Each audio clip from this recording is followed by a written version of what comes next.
Hare Krishna. Now the Hare Krishna.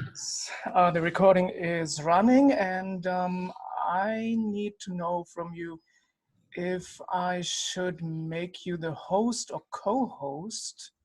Yeah, that would be good, Prabhu, because I'll share something on the screen, maybe. Okay. So you are now the co-host of this meeting. That means we will be able to see whatever you will be sharing via from your screen on our tiny laptop screen here. Oh, it's quite small. So maybe then I don't show it because not everyone will be able to see, right? Well, since we're recording anyway, it's not just for us, it's also for the benefit of everyone who'll be watching the recording. And we'll manage in some way. So, yeah. So I can see that Lekha Shravanti is also online and she is listening, Lekha Shravanti and Jainitai, live from Bremen. So without any further ado, we are very glad that you're here again. We have had very nice memories of your wonderful lecture in June, and now you're here again, and we will be listening to a lecture about Bhagavad Gita 4.4, and also ISKCON Oslo is now online. Gokwel. Hare Krishna, Sanatani, Haribol. Hare Krishna, we just finished Prasadam, so we're just gathering the forces. Okay. Okay, wonderful. So without any further ado, I hand over to Sutapa Prabhu. Okay, so Prabhu, shall I sing or shall I just go into it? What do the speakers normally do? Well, if you sing, then we would be hearing you, but everyone else would have. Yeah, you can't sing. Okay, so then we skip that. We just go into it, yeah? Yeah, okay. Hare Krishna, everyone. Thank you to Lekha Shravanti for the invite and all the devotees for coming. I'll try my best to share something with you today on the wonderful Bhagavad Gita. Om Agyanatimirandhasya Gyananjana Shalakaya Chakshuran Militam Yena Tasmai Shri Guruve Namaha Shri Chaitanya Manobhishtam Stapitam Yena Bhutale Swayam Rupa Kadamayham Dadati Swapadantikam Vandeham Shri Guru Shri Yuta Padakamalan Shri Gurun Vaishnavamscha Shri Rupam Sagrajatam Sahagana Raghunathanvitam Tam Sajivam Sadvaitam Savadutam Parijana Sahitam Krishna Chaitanya Devam Shri Radha Krishna Padan Sahagana Lalita Shri Vishakhanvitamscha He Krishna Karuna Sindhu Dinabandhu Jagatpate Gopesha Gopika Kanta Radha Kanta Namostute Rapta Kanchana Gaurangi Radhe Vrindavaneshwari Vishabhanu Sute Devi Pranamami Haripriye Vanchakalpatarubhyascha Kripa Sindhubhya Evacha Patitanam Pavanebhyo Vaishnavebhyo Namo Namaha Shri Krishna Chaitanya Prabhu Nityananda Shri Advaita Gadadhar Shri Vasadi Gaur Bhakta Vrinda Hare Krishna Krishna Krishna Hare Hare Hare Rama Rama Rama Hare Hare. Hare Krishna. So maybe what I'll do is I'll just share my screen with you. I don't know, maybe those on computers will be able to see. I'm just going to share the verse and then I'll read the verse. For those of you maybe who are in the temple, you can bring the verse up on your phone maybe. We're reading today from Bhagavad Gita, text number 4 from the 4th chapter of the Bhagavad Gita. So this is the chapter entitled Transcendental Knowledge. Yeah, so chapter number 4, text number 4. I'll read the Sanskrit, English and purport and then we can continue. Arjuna uvacha aparam bhavato janma param janma vivashvataha katham etad vijaniyam tvam ado proktavaniti. Translation. Arjuna said, the sun god Vivashvan is senior by birth to you. How am I to understand that in the beginning you instructed this science to him? Purport. Maybe just to give some context to the verse, Krishna began the chapter by talking about how this knowledge that he's giving to Arjuna, Krishna said, I gave it like many, many years ago already. I gave it to the sun god. Arjuna is looking at Krishna and he's saying, you're saying thousands and thousands of years ago you gave the knowledge to the sun god, but you don't look that old. You look pretty young. So how is it that Vivashvan is so much older than you, many, many thousands of years before you, yet you gave the knowledge to him? How is that possible? Logically, it doesn't make any sense. So this is Arjuna's confusion. Purport. Arjuna is accepted as a devotee of the Lord, so how could he not believe Krishna's words? The fact that Arjuna is not inquiring for himself, but for those who do not believe in the Supreme Personality of Godhead, or for the demons who do not like the idea that Krishna should be accepted as the Supreme Personality of Godhead, for them only, Arjuna inquires on this point as if he himself were not aware of the Personality of Godhead or Krishna. As it will be evident from the 10th chapter, Arjuna knew perfectly well that Krishna is the Supreme Personality of Godhead, the fountainhead of everything and the last word in transcendence. Of course, Krishna also appeared as the son of Devaki on earth. How Krishna remained the same Supreme Personality of Godhead, the eternal original person, is very difficult for an ordinary person, ordinary man to understand. Therefore, to clarify this point, Arjuna put this question before Krishna so that he himself could speak authoritatively. That Krishna is the supreme authority is accepted by the whole world, not only at present, but from time immemorial, and the demons alone reject him. Anyway, since Krishna is the authority accepted by all, Arjuna put this question before him in order that Krishna would describe himself without being depicted by the demons who always try to distort him in a way understandable to the demons and their followers. It is necessary that everyone for his own interest know the science of Krishna. Therefore, when Krishna himself speaks about himself, it is auspicious for all the worlds. To the demons, such explanations by Krishna himself may appear to be strange, because the demons always study Krishna from their own standpoint, but those who are devotees heartily welcome the statements of Krishna when they are spoken by Krishna himself.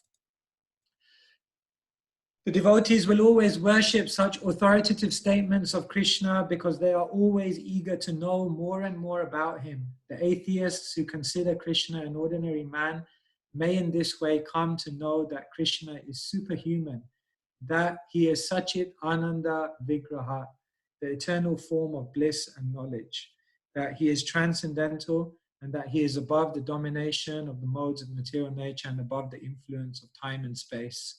A devotee of Krishna like Arjuna is undoubtedly above any misunderstanding of the transcendental position of Krishna.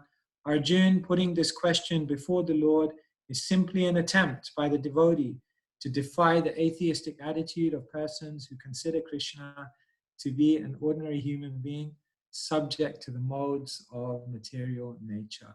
Srila Prabhupada ki jai. So here Krishna is demystifying Arjuna's confusion. Arjuna is saying, like, Vivashvan is way older than you. How could you have instructed him? And Krishna then in the next verse explains that I've had many, many births before.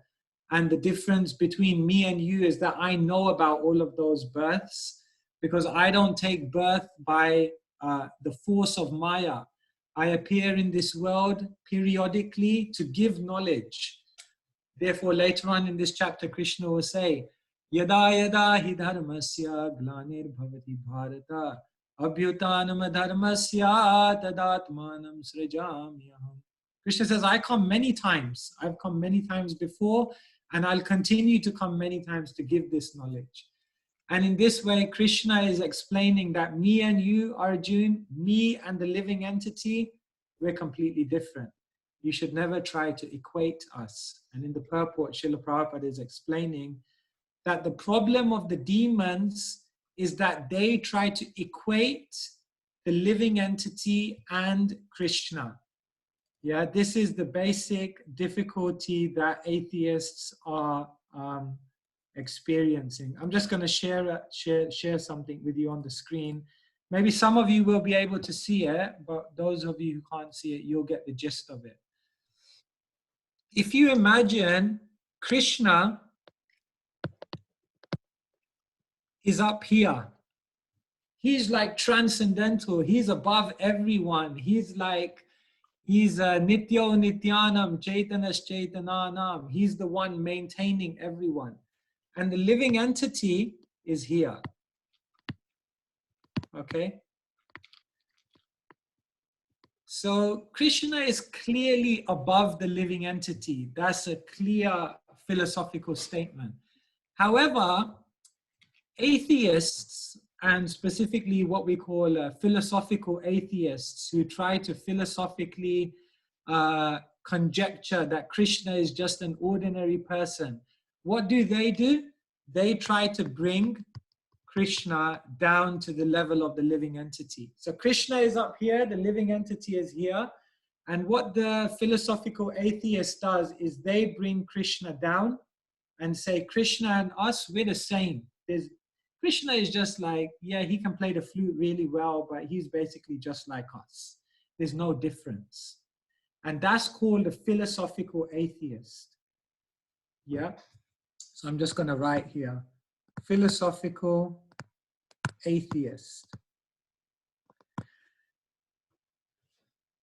Did you know there's another type of atheist that Prabhupada often talked about,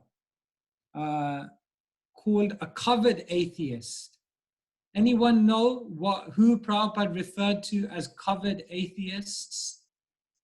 I don't know, if there's someone in the ISKCON Berlin or ISKCON Oslo, you can unmute yourself and shout out. Does anyone know who Prabhupada called covered atheists? Anyone know? Okay, maybe you do, but it's too far to get to the unmute button to unmute yourselves. All right, so don't worry, we'll skip the interactive. Okay, Sanatani, are you going to answer? No, you're not. Okay. Prabhupada said impersonalists were covered atheists. Did you ever think, or how can an impersonalist be an atheist? They're a different category, right? But if you think about it, what do impersonalists do? They go the other way. So the philosophical atheist brings Krishna down and makes Krishna and the living entity the same. That's atheism. But when you try to take the living entity up and say, I am Krishna, Tattvam Asi, I am also that spirit, that's called a covered atheist. So Srila Prabhupada often spoke out against impersonalists as much as he did about atheists, because he says basically the philosophy of atheism and impersonalism is basically, in one sense, very, very similar. Because what they're both doing is removing the distinction between us and Krishna. There's also another type of atheist. So this is like the first type of atheist. This is the second type of atheist. Did you know that there's another type of atheist called a psychological atheist? And a psychological atheist is a person who accepts the living entities here, who accepts Krishna as the supreme, and philosophically accepts that we are servants of God, but in their life act in such a way that they're constantly trying to take Krishna out of the picture. And many of us, if we're honest, then we may have to admit to being psychological atheists in many parts of the day. Because there are many times when, although we wear the dress of a devotee, we take on the identity of being a devotee, we are actually in many ways in our life trying to take Krishna out of the picture. So a third type of atheist is a psychological atheist.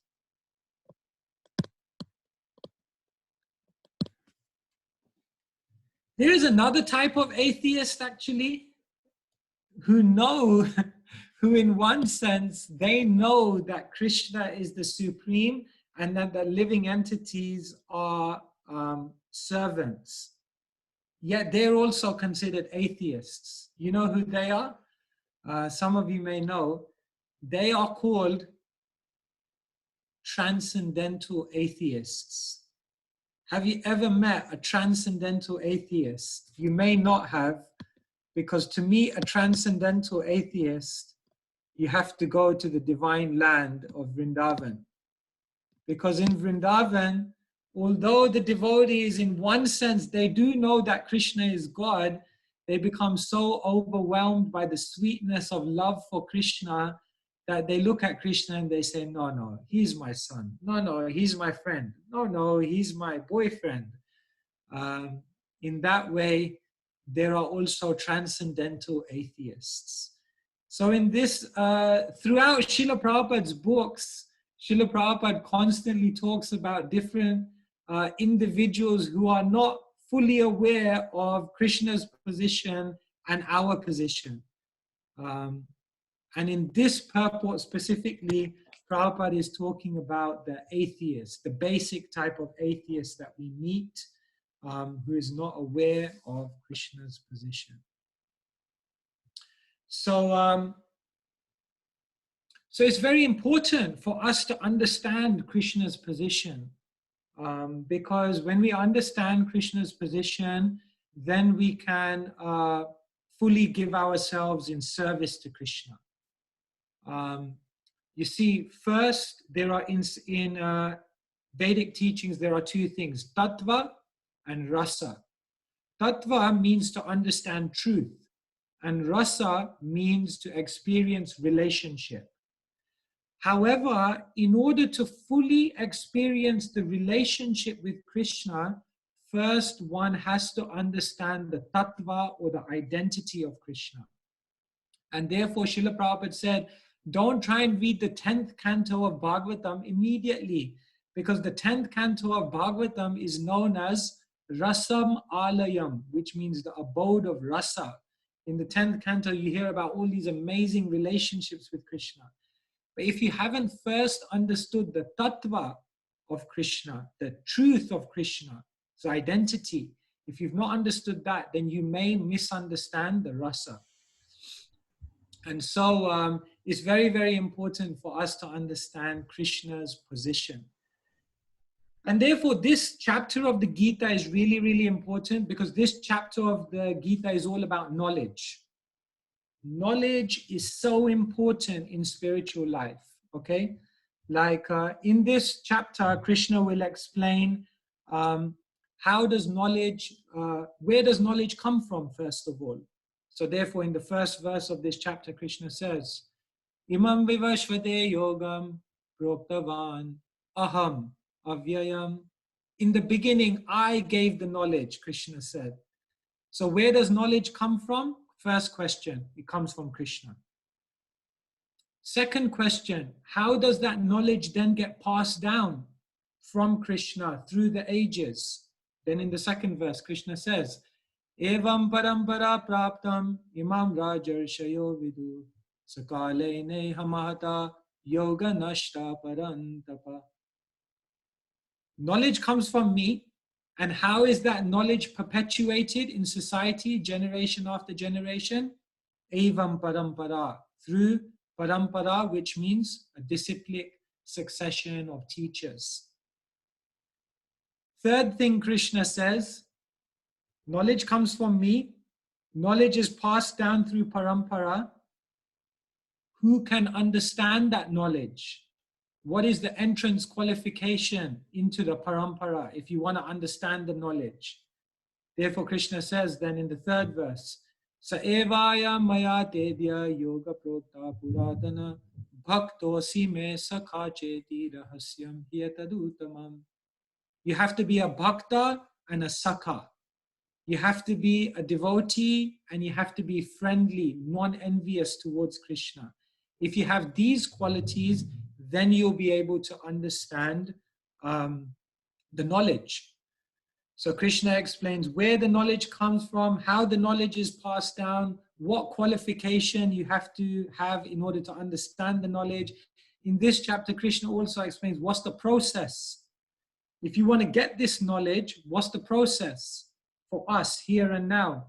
Therefore, Krishna says at the end of the chapter, Tadvidi pranipatena pariprashnena sevaya upadekshanti te jnanam jnaninas tattvadarshina. If you want to know this knowledge, then you have to go to a tattvadarshi. Tattva, I already explained, means truth, and darshi means one who sees.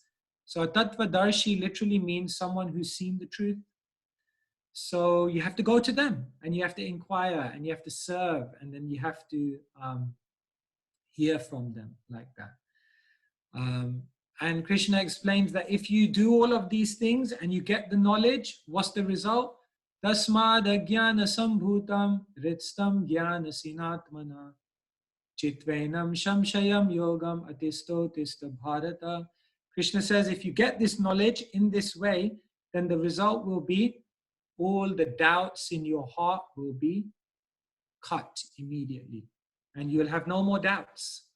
And so in this is an amazing chapter of the Gita, because Krishna gives every part of transcendental knowledge and how to receive it.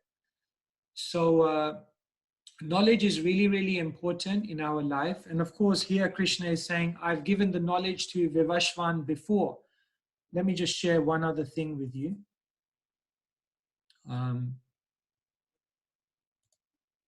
You can see this, right? You can see my screen, right?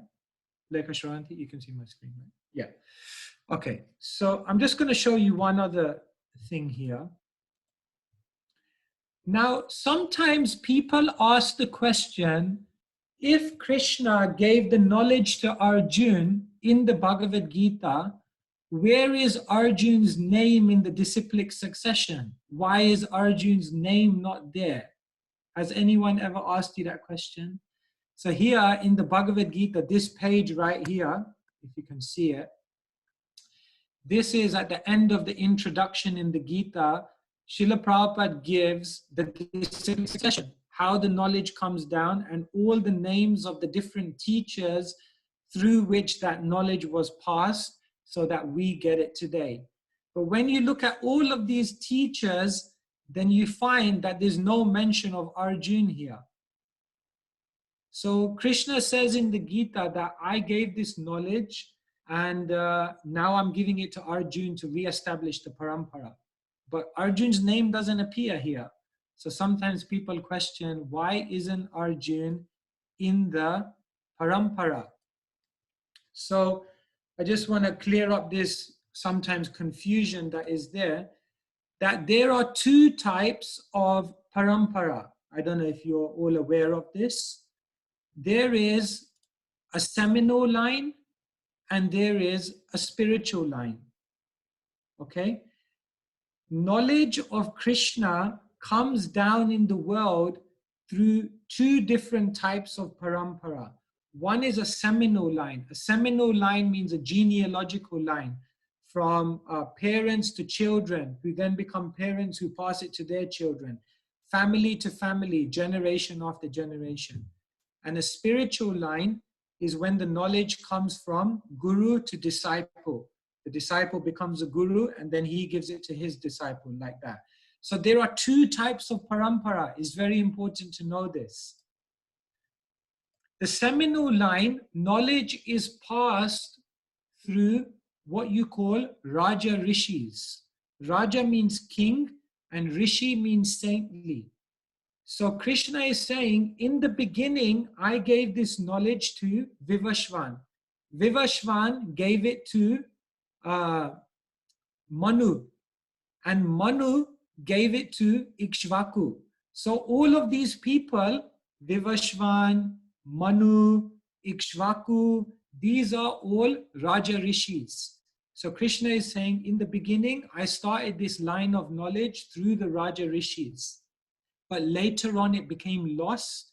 And so Arjun, I'm giving the knowledge back to you to establish the seminal line, so that Arjun will give it to his sons. Like Arjun's son is Abhimanyu. Abhimanyu's son is Parikshit. Parikshit's son is Janamejaya. And like that, the knowledge would come down. And the spiritual line is when the knowledge is passed through saints. So when you look at the parampara at the end of the introduction to the Gita, which line of parampara is this? This is the spiritual line. So Krishna in the beginning of time gave the knowledge to Brahma, who gave it to Narad, who gave it to Vyas, and like this it was passed down through teachers, and ultimately is coming to Srila Prabhupada. And then Srila Prabhupada passed on that knowledge to all of his followers. So the current status of these two paramparas is that the seminal parampara is very, very weak. Practically is non-existent now. Krishna came and he re-established the knowledge to Arjuna in the seminal line. But over the last 5,000 years, the line of knowledge coming from that parampara has practically disappeared. But the spiritual line is still strong. And therefore, we're very fortunate that we're connected to the spiritual line of parampara, which comes from Krishna to Brahma, through Lord Chaitanya and the Goswamis, through the Acharyas, Srila Prabhupada, and our own spiritual masters like that. So that was just something in case some of you are wondering, why is it that Arjun's name doesn't appear in the parampara? Okay, I could speak more, but maybe I'm just going to stop there and see whether anyone has any questions so far. If someone has any questions, they can ask. Otherwise, I'll carry on. Yes, is that a question, Mr. Krishna? Is it? Oh, is it Mataji? Yes, Mataji, please. Excuse me, please accept my humble obeisances, Prabhu, organized Srila Prabhupada. I didn't understand the transcendental atheist, but my English is not so good. Maybe the reason is this English. Oh, okay, yeah, sure. No, so like, for example, the gopis in Vrindavan. The gopis in Vrindavan, although in one sense they know Krishna is God, because if you look at when they're singing songs of Krishna, they're glorifying Krishna as God. But when they see Krishna, they're so overcome by his sweetness, by his charm, by his beauty, their mind is so captured by his personality that they forget he's God. And therefore, sometimes they chastise him. And sometimes they say, Krishna, you're a cheat. And sometimes they say, Krishna, don't ever come back and see us again. We don't want to see you again. And they sometimes criticize Krishna and they say so many different things. So this means transcendental atheist. This is a very transcendental type of atheism in which they've become so much overcome by Yoga Maya. You understand? Yoga Maya is Krishna's energy which covers the devotee from understanding Krishna as God so that they can have loving pastimes. So this is a very unique type of atheist. Maybe there are not so many transcendental atheists in Berlin or London. Maybe you have to go back to a spiritual world to find them. But they do exist as well. Yeah. So I was just explaining different types of atheists. Yeah. Thank you very much. Yeah. Thank you very much. Can I ask a second question? Yeah, sure. Do you know Eckhart Tolle? Eckhart Tolle, The Power of Now. Yes, The Power of Now. And my life partner and some other people in my area, they like Eckhart Tolle very much. Is Eckhart Tolle one of these atheist type? I don't know. He seemed a little. He talks about God, but he seems a little bit unpersonalism. How can I deal with as a Krishna devotee with Eckhart Tolle fans. To be honest, I don't know exactly what Eckhart Tolle's philosophy is. Of course, his power of now, like the concept of the power of now is not a bad concept. Like, for example, Krishna in the Gita, in the 18th chapter, Krishna says, Brahma Bhuta Prashanatma Nasochati Nakangshati Sama Sarveshu Bhuteshu Madbhaktim Labate Param. So in the 18th chapter, Krishna already talks about the power of now, because you know what Krishna says? Brahma Bhuta, when you get to the level of Brahman, like spiritual realization, na sochiti, na kangshati. So Krishna says, when you get to the level of spiritual realization, na sochati means you don't worry about the past, na kangshati, neither do you hanker for the future. In other words, someone who's spiritually realized, they don't worry about the past, they don't hanker for the future, they're totally in the present. They're experiencing the power of now. So what Eckhart Tolle has talked about, actually Krishna has already talked about it in the Gita. Now, with people who are tending towards impersonalism, as I said, even impersonalism is a type of covered atheism. That's how Prabhupada talked about it, because there's no relationship with God. So how to encourage them, how to bring them closer to a personal conception. Of course, our ways of bringing people closer to Krishna, we do it in different ways. If they're open, we can discuss philosophy. So to impersonalists, we can explain that actually what we're really hankering for in life is relationship. But with impersonalists, often what's happened is because they've had so many bad experiences of relationships in this world, Prabhupada says that therefore they've concluded that in the ultimate spiritual realm, there's no relationship, it's only oneness. Because whenever people get together and there's relationship, there's always difficulty. Therefore they become impersonalists. So one way to bring impersonalists closer is through philosophy. Another way to bring impersonalists closer to Krishna is just through practice. Like, for example, encouraging them to chant Krishna's names and experience kirtan. And through that power of the holy name, Krishna begins to manifest in their life. And if philosophy doesn't work, and if practice of the holy name doesn't work, then prasadam is the ultimately the fallback option, by which we, because by prasadam, one's senses are becoming more refined. And therefore then one may come to the point where one is able to perceive these higher truths of the Supreme Lord. So, so yeah, we have to use different techniques. Hare Krishna. Yes, Sanatani. Hare Krishna, Prabhu. Hare Krishna. I first have a short comment about Eckhart Tolle, because before I met devotees, I was really, I read all his books, I was very inspired by him. But it was one lecture he gave where he said that he reads Bhagavad Gita. Oh, wow, okay. And then I thought, why would I listen to him that's speaking about the Gita wisdom instead of just reading Gita? So he actually inspired me to read Bhagavad Gita. So, yeah. So I was wondering, I don't remember if you, of those four, which are atheists, which category would you put those, or would you put those who worship demigods in one category? And also, what about Buddhists? Because Buddhists don't like to hear that they're atheists. So, but they are impersonalists. But which category for the demigods? Let's start with Buddhists. Buddhists also, we need to come up with another name for them, because like the atheist, remember I had that diagram? So Krishna's here, the living entity is here, right?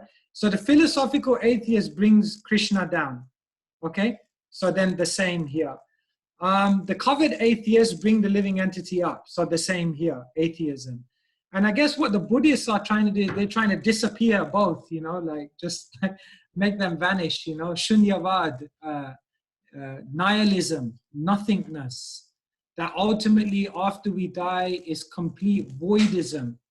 So that's another way to remove the distinction. One is by leveling it, and another way is just by throwing it totally out of the picture and saying that it's all illusion. And ultimately, none of us exist, neither us, nor Krishna, nor anyone. It's just ultimately is nothingness. So I guess that would be a separate category. And demigod worshippers, yeah, they are kind of like compromised theists. So like they, to some extent, accept that we are here and the gods are here. So they, and therefore they worship the gods. But their understanding of who God is and what the hierarchy of the gods are, that is also a little sometimes not clear. And therefore, yeah, they would also be a different category. So there could be a lot of different categories. You could probably expand this like atheist. Like I think another type of atheist is an emotional atheist. I think most atheists are emotional atheists. They're not atheists because of philosophy. Like they're atheists because something terrible happened in their life, or because they came to a religion and they were let down by people. So they have like this kind of anger against God, and therefore they turn away from God. And they become very angry, and they're very eager to tell the world that God doesn't exist. You know, like someone like, for example, Richard Dawkins. Like, to me, Richard Dawkins is like a complete emotional atheist. Because like, you know, like he did these campaigns, you know, there's probably no God, just have a good time, the God delusion. He's like so enthusiastic to tell the world that God doesn't exist. But it's kind of like, if everything's matter, if there's no God, if we're just chemicals, we die at the end, life is meaningless, then why is it so important to you to tell the whole world that God doesn't exist? Because it's all meaningless anyway. If everything's matter, nothing matters, just relax, have a good time, and don't get uptight about anything. But he can't do that. He has to go out and tell the whole world that God doesn't exist, because clearly he has an emotional issue against God. So, yeah, so you could probably have more categories like emotional atheists, all these type of people, yeah. Thank you. Anyone else have any questions? Anything they'd like to ask or raise? By the way, how long am I supposed to go?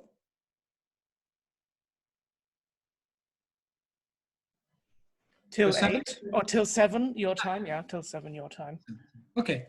So if no one from the ISKCON Berlin temple, oh, Sonatini has another question. Okay. I have another one. Maybe you can mention, because now we speak about those who kind of are atheists and those who don't go to Krishna, but what about those who come to Krishna? There's four different kinds, right? Can you say something about them? Yeah, so Krishna says in the Gita, Chatur Vida Bhajante Mam Jana Sukritina Arjuna Artha Jigyasa Artharti Gyani Cha Bharatar Shabha. So Krishna says the desirer of wealth, the distressed, the inquisitive, and the one searching for absolute, they come to me. So Prabhupada gives commentaries on this, and he obviously explains that in one sense, all of them are good. They're all pious, because some people want wealth, but they don't come to Krishna. They just try and make lots of money. Some people are distressed, and it turns them away from Krishna, not to go to Krishna. So the fact that even they're going to Krishna means they have some sukriti, some piety, some spiritual spark within. When talking about desiring wealth, Prabhupada gives the example of Dhruva. And Dhruva wanted to have a kingdom greater than his great-grandfather. And finally, when he got it, he said to himself, like, I was searching for broken glass, actually, and now I found a Divya Ratnam, a transcendental gem, by getting Krishna's association. So he overcame his desire. When Prabhupada talks about distress, he talks about Gajendra, how Gajendra the elephant was in great distress, and in his past life he was the king Indradyumna, and he offered the flower and prayer to the Lord when he was getting attacked by the crocodile, and praying only for protection in his distressful situation, but finally he got the darshan of the Lord and he became purified. Inquisitiveness, I guess the 4 Kumaras are talked about in that ultimately they were almost like inquisitive, and then finally they got association of the Lord. So yeah, we all come to Krishna consciousness with desires, with different desires. Most of us are not coming to the Krishna consciousness movement with a completely pure motivation. But devotional service is like a fire, and association of devotees is like a fire, that in that association, even though we're not completely pure and we don't have the totally right motivation, gradually it becomes refined over time. And so Prabhupada just focused on really doing whatever it took to keep devotees in the movement somehow or other.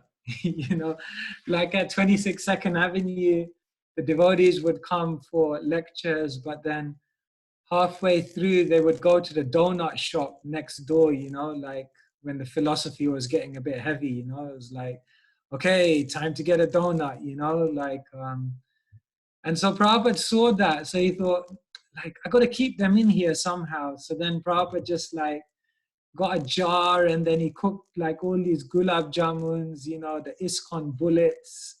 And he just said, like, as many as you want, just take them, you know, stay in the temple somehow or other, stay in the Vaishnav Sangha, whatever it takes. So we have to make the Vaishnav Sangha very, very warm and very, very caring. And probably what we have to do is care for each other on every level, because sometimes we just think, well, we're all here for Krishna consciousness, so we just give each other Krishna consciousness. And of course, that's the ultimate thing, that we're here to give each other. But it's nice to give a bit of care, a bit of love, a bit of human kindness as well, because not everyone is transcendental enough to just want Krishna. Some people also just want a bit of human kindness as well. So we need that as well. So I guess when I read that verse, I kind of think to myself that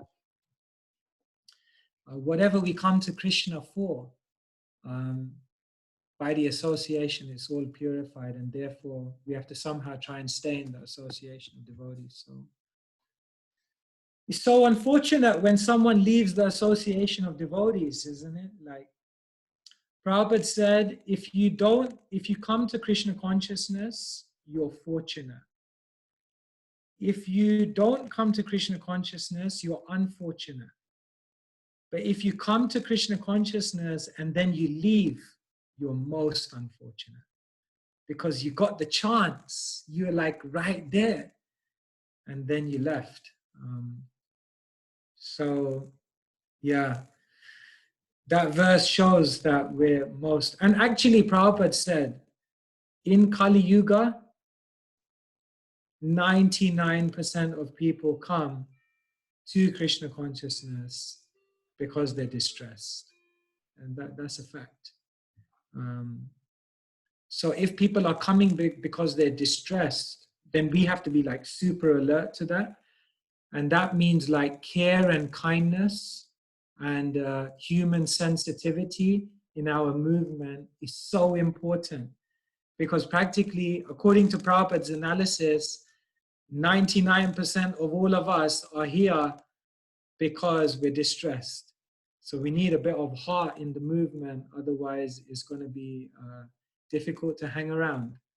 And therefore, it is difficult to hang around. And Prabhupada therefore said, don't be surprised when someone leaves the Krishna consciousness movement. Be surprised if someone stays. And they once asked Jayadvaita Maharaj, he was giving a class, and one devotee said to him, Maharaj, we should write a book of stories about how all the devotees came to Krishna consciousness. It's like miraculous, isn't it? Like devotees have all these stories, how I came to Krishna consciousness. So the devotee said, Maharaj, we should write a book on how devotees came to Krishna consciousness. That would be miraculous. Maharaj said, we should write a book on how devotees stayed in Krishna consciousness. That would be more miraculous. Because it takes something to stay. But if we stay, we get purified. And then the initial material motivation why we came to this movement, that gradually disappears and Krishna comes to the forefront. Sorry, that was a bit of a long-winded answer, but just some thoughts. Thank you. May I ask?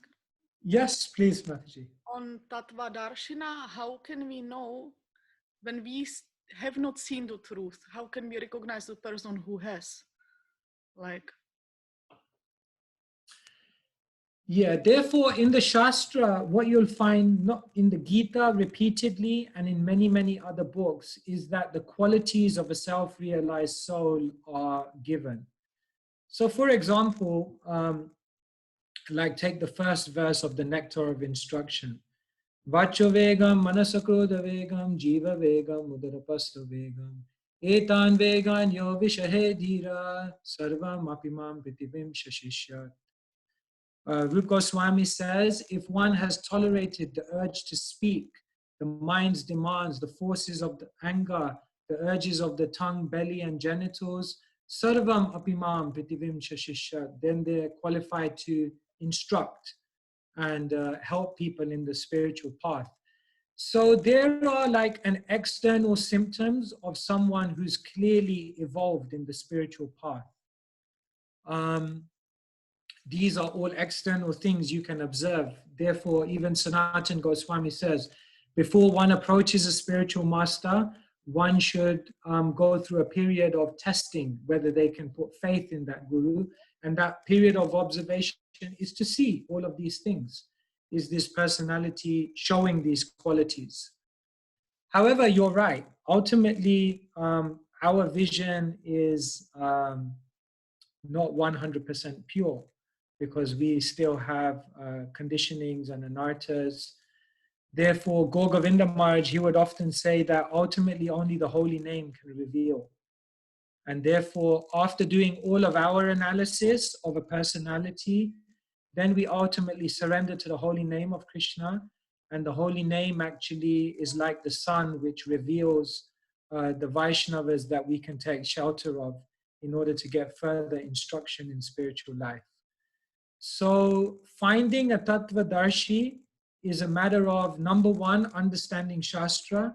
Number two, doing some practical observation and inquiry.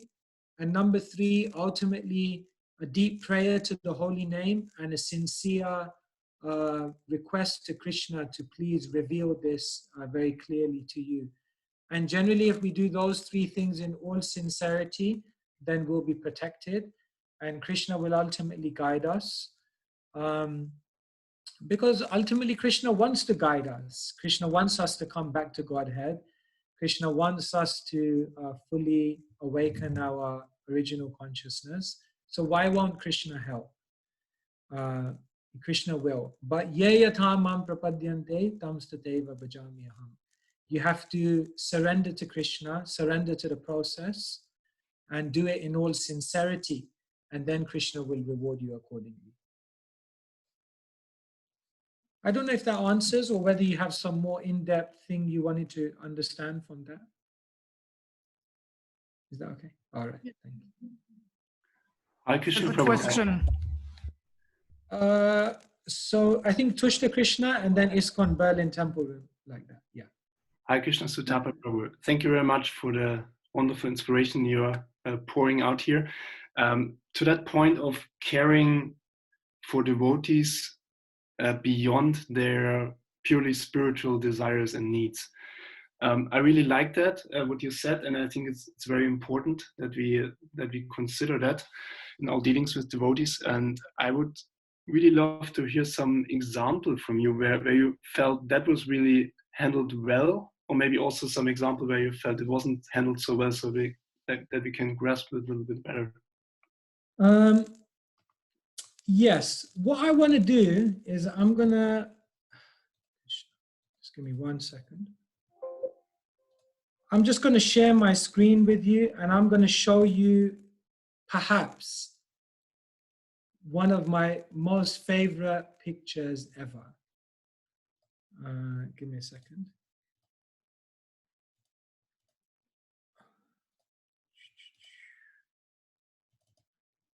Can you see this picture?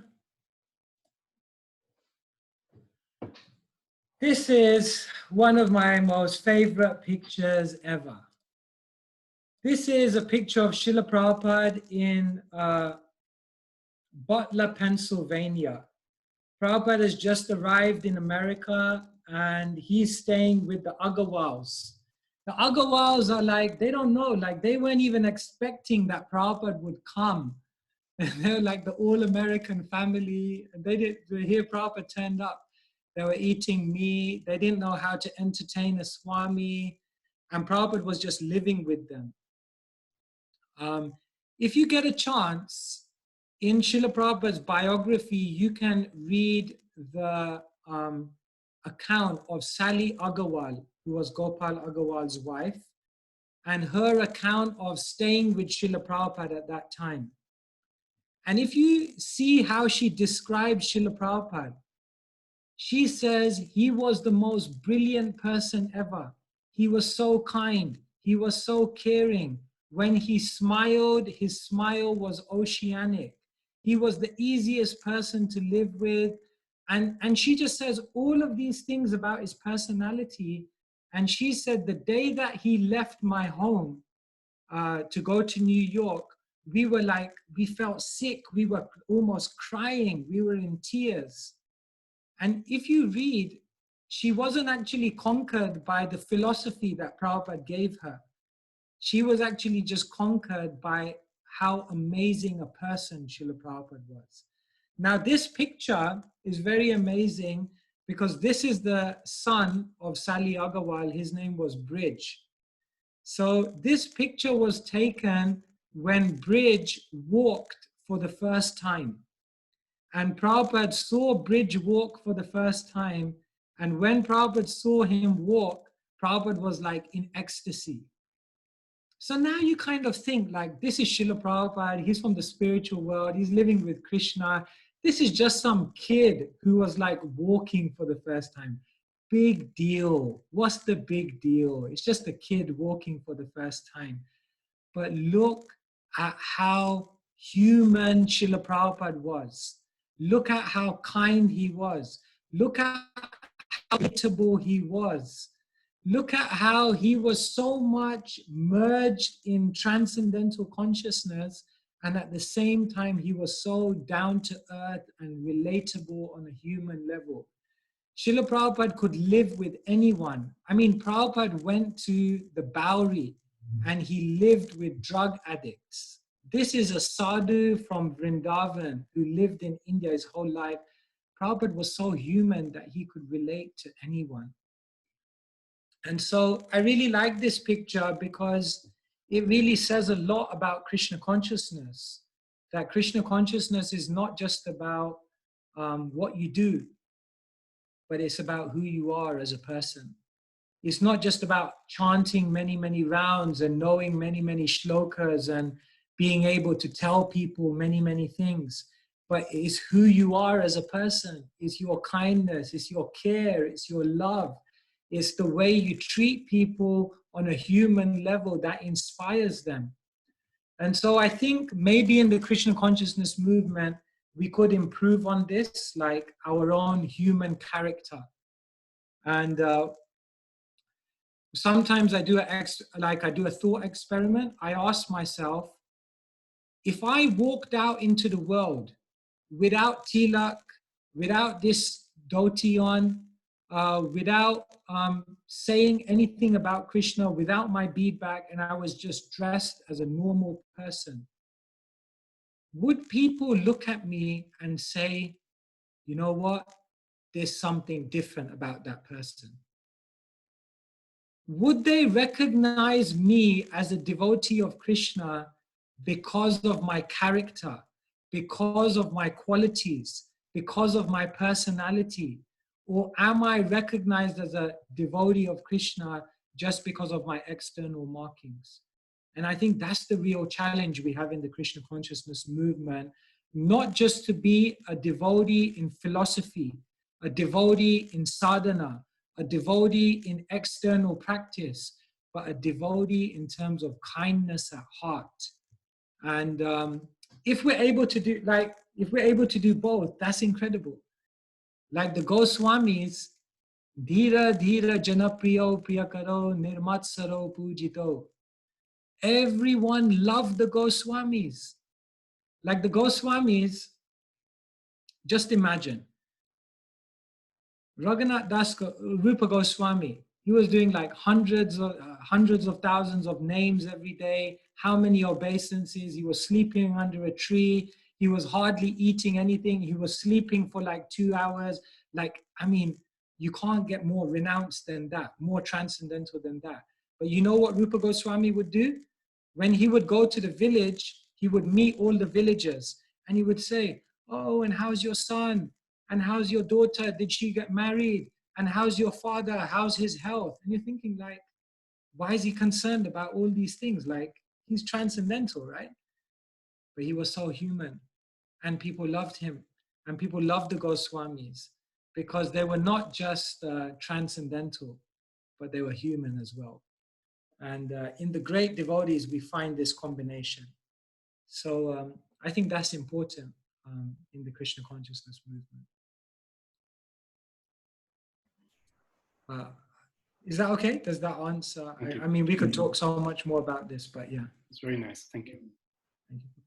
We have a question here from the live audience in Berlin. And before we hear Shumit say something, thank you for sharing that wonderful picture. That was some successful bridge preaching, obviously. Yeah, I just Googled his name and I saw that he and his father visited the ISKCON temple in Juhu some, I don't know when, but obviously it has left some impression on them and they have come to the temple. So now Shumit will ask the question. Hare Krishna Prabhu, please Hare Krishna. Accept my humble obeisances. I am right now in a contradictory situation.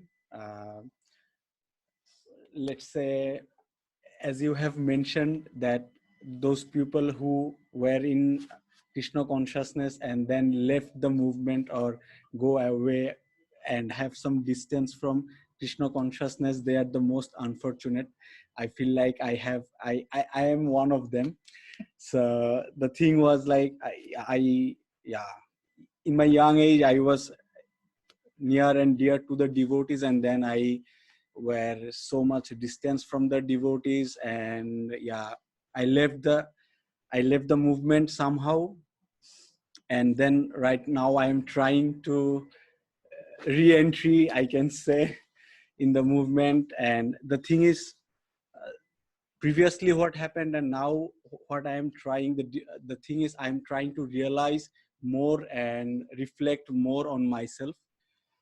The contradiction I want to share that I don't know how fast I should move forward to take all of these vows. Let's say offering prasadam in my home, offering bhoga to Lord in my home, and then having those kind of prasadam. These kind of vows are right now, I'm not that much firm, decided that what should I do, what I shouldn't do.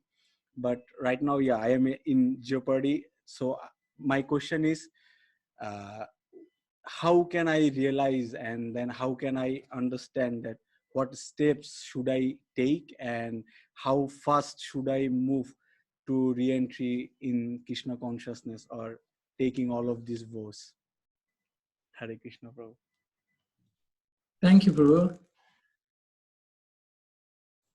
If you want to develop muscles, I can see you have a lot of muscles already, but if you want to develop more muscles, should I say, then you need to go to the gym. And in the gym, generally, you are not training alone. There is a trainer. Because you see, like if I say, oh, I want to build muscles, and then I'm just lifting this pen all day long. Oh, I did 100, you know. Yeah, but you're just lifting a pen. So what muscle are you going to develop? At the same time, if I go in the gym and try to lift the heaviest thing, I'll kill myself. In other words, Krishna consciousness and advancing in Krishna consciousness means to bend yourself without breaking yourself. So in order to know how much, you need help. Therefore, Krishna consciousness is never practiced in isolation. So the first thing is you must have some friends. There's so many smiling faces there. I'm sure many of them are your friends, and many of them you have to discuss with and ask them, what's my next step? What's my next commitment? What's the next vow? You see, you make many, many small vows in your life, and gradually it leads to a big change. So you say, like, from tomorrow, I offer at least one meal every day, properly. And you just do that, and whatever vow you do, you take it and you maintain it and you make it part of you. And then once it's part of you, you don't need to think about it anymore. Then you make another vow. Then you make another vow. Then it becomes you're naturally advancing in Krishna consciousness. And like this, when you make many, many small vows and commitments, then you'll find after some time, Krishna has taken over your whole life. It's like you take first initiation and then you have to chant 16 rounds. Of course, you're already chanting 16 rounds before, but okay, now 16 rounds is a vow. And then you take Brahmin initiation. Then you have to do 3 Gayatri mantras. It's like at every moment of the day, there's something to do that you vowed, there's like no space for Maya anymore. And that's how Krishna works, but it's done in a very natural way. So what you have to do is make many small vows. You see, like if you have a pond, yeah, and you throw one pebble in the pond, and then you throw another pebble, another pebble, another pebble, another pebble. Gradually, there's so many pebbles of spiritual commitment in that pond that later on, if one pebble of like material desire comes and you try and throw it on the pond of your consciousness, because there's so many spiritual pebbles in there, it hits the pebble and it comes out. It can't stay there. So the pond is like your consciousness. And the small pebbles that you're throwing in are like your spiritual commitments. And when you make more and more small commitments, then gradually your consciousness becomes very, very strong. And then if any thought of material things comes, it just gets deflected because your spiritual strength has come. So in essence, what I'm saying is, number one, get help. Always do it with someone. That's number one. And number two, don't think about making an overnight change. Many, many small changes will create a big change. So just focus on progress rather than perfection. Okay? Always remember, progress more important than perfection. Because if you try for perfection straight away, you may not be able to sustain it, then you'll become discouraged. So therefore, just every day be progressing. And then perfection is just a matter of time. Like that. So yeah, there are many, many more. We could do a whole seminar on vows and commitments, and that's another time. Thank you very much. So I guess we finish up there. It's past 8 o'clock for all of you. So. Okay, thank you very much, Sutapa. Thank you for the opportunity. Thank you everyone for coming. Nice to see everyone. Jagannatha Prabhu, nice to see you.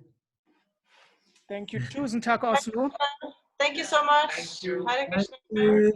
Thank you so much. Hare Krishna. See you soon. Hare Krishna. Hare Krishna.